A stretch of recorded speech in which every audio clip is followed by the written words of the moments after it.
Lord is coming. Bwana yuwaja. It can never get simpler. Haiwezi kukuwa rahisi zaidi ya hapo. The Lord is saying Bwana yuwasema that he is coming for the church. ya kwamba analikujia kanisa. And that means Na hiyo inamaanisha you have to prepare the way. inabidi uandae njia. In the book of Revelation, Katika kitabu cha Ufunuo wa Yohana. I know that Revelation 22, Najua Ufunuo wa Yohana 22 verse 7, mstari wa 7, verse 12, mstari wa 12 and verse 20, na mstari wa he 20 says 3 times, inasema mara 3, I am coming. ninakuja. But also in chapter 3 Lakini pia katika mlango wa 3 and verse 11, he says, I am coming soon.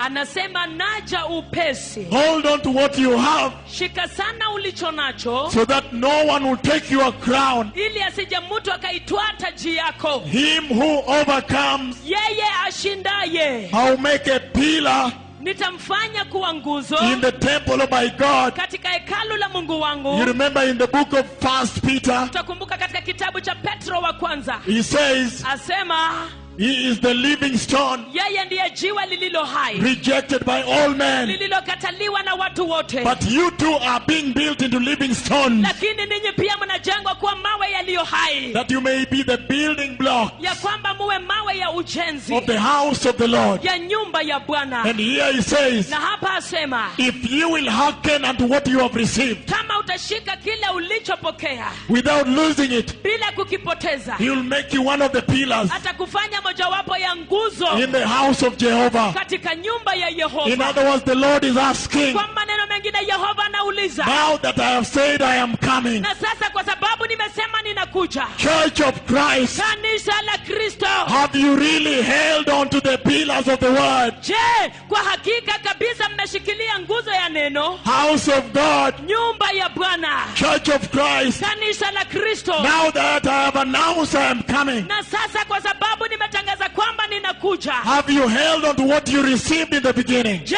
mumeshikilia kile mlichopokea pale mwanzoni? What did you receive in the beginning? Je, mulipokea nini pale mwanzoni? You received the blood of Jesus. Mulipokea damu ya Yesu. You received the gospel of the cross. Mulipokea injili ya msalaba. You never received the gospel of prosperity. Hamukuwahi kupokea injili ya ufanisi. Only the gospel of the blood Ni injili ya damu peke and yake the cross. na msalaba.